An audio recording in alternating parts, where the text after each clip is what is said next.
అన్నయ్యకి అయితే పెడుతున్నావు, ఇంకెవ్వరో పెట్టవా నువ్వు క్యాండీ? ఎందుకని కెవి నీకే పెడుతుంది?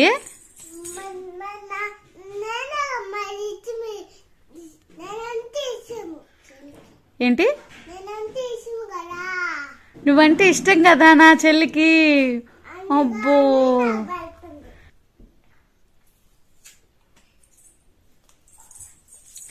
క్యాండీ, అన్నయ్య అంటే ఇష్టమా నీకు?